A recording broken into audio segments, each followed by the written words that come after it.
Hello student, welcome to Shubham's corner YouTube channel. আজকের topic স্থায়ী কলা।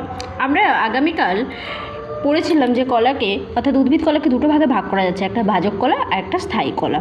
ভাজক কলা কি? যে কলা বিভাজনে সক্ষম। আর স্থায়ী কলা কাদের বলছি আমি? ভাজক কলা থেকে উৎপন্ন বিভাজন ক্ষমতাবিহীন পরিণত কলাকে স্থায়ী কলা বলা হচ্ছে। অর্থাৎ স্থায়ী কলা উৎপত্তিগতভাবে কিন্তু ভাজক কলা থেকেই সৃষ্টি হবে, কিন্তু বিভাজনে সক্ষম নয়, তাদের আমি স্থায়ী কলা বলবো। স্থায়ী কলার বৈশিষ্ট্য কী হয়? কোষগুলির বিভাজন ক্ষমতা নেই, কোষগুলো জীবিত অথবা মৃত যে কোনো হতে পারে। কোষগুলি গোলাকার, ডিম্বাকার বা বহুভুজাকার হয়। কোষপ্রাচীর পাতলা বা স্থূল হয়। এখানে একটা পয়েন্ট বললাম, কোষগুলো জীবিত বা মৃত। যদি জীবিত হয় বা মৃত হয় তাহলে কী হবে? মৃত হলে সেগুলো স্থায়ী কলাতেই চলে যাবে, কিন্তু যদি জীবিত হয় কোষগুলো কোনো কারণবশত গৌণ ভাজক কলা তৈরিতে সাহায্য করবে। এবার স্থায়ী কলাকে কটি ভাগে ভাগ করা হচ্ছে আমরা দেখে নেব।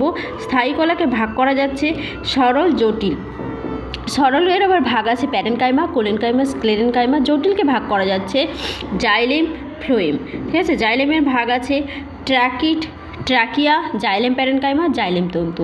ফ্লোয়েমকে ভাগ করা যাচ্ছে সিপনল, সঙ্গীকোষ, প্যারেনকাইমা এবং তন্তু। সরল স্থায়ী কলা কি বলা হচ্ছে? যে স্থায়ী কলা একই আকারের কোষগুচ্ছ নিয়ে গঠিত হয় এবং একই কাজ করে তাকে সরল স্থায়ী কলা বলা হয়। তাহলে সরল স্থায়ী কলা কাদের বলা হচ্ছে? যে স্থায়ী কলার কোষগুলো আকারেও একই এবং কাজও একই রকম করে, তাদের সরল স্থায়ী কলা বলা হচ্ছে। সরল স্থায়ী কলার মধ্যে কী কী ভাগ আছে? Parenchyma, collenchyma, sclerenchyma. প্যারেনকাইমা কাকে বলা হচ্ছে? কোষগুলো সজীব হবে, কোষ প্রাচীর সেলুলোজ নির্মিত ও পাতলা, কোষে প্রচুর পরিমাণে সাইটোপ্লাজম থাকে, সুগঠিত নিউক্লিয়াস থাকে, কোষান্তর রন্ধ্রযুক্ত, ক্লোরোপ্লাস্টযুক্ত। এবারে দেখো প্যারেনকাইমার কিছু বিশেষ বিশেষ বৈশিষ্ট্যের জন্য প্যারেনকাইমাগুলোকে আবার বিভিন্ন ভাগে ভাগ করা হচ্ছে। ক্লোরোপ্লাস্টযুক্ত প্যারেনকাইমাকে বলা হচ্ছে ক্লোরেনকাইমা। জলজ উদ্ভিদের প্যারেনকাইমার কোষগুলো বায়ুযুক্ত, একে বলা হচ্ছে এরেনকাইমা। বজ্র পদার্থযুক্ত প্যারেনকাইমা কোষকে বলা হচ্ছে ইডিওব্লাস্ট।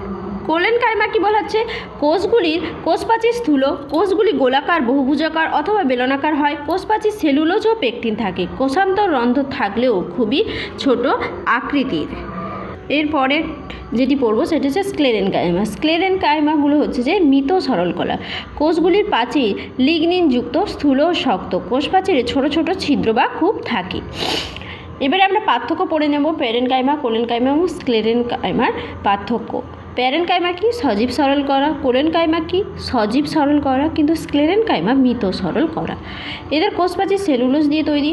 এদের ক্ষেত্রে কোষপ্রাচীর অসমভাবে অপেক্ষাকৃত স্থূল এবং কোষপ্রাচীর সমভাবে বেশি মাত্রায় স্থূল। নিউক্লিয়াস থাকে, এদের নিউক্লিয়াস থাকে, এদের ক্ষেত্রে নিউক্লিয়াস থাকে না। প্যারেনকাইমা কোষান্তররন্ধ্র থাকে, কোলেনকাইমা কোষান্তররন্ধ্র থাকতেও পারে আবার নাও পারে, কিন্তু স্ক্লেরেনকাইমা কোষান্তররন্ধ্র থাকে না।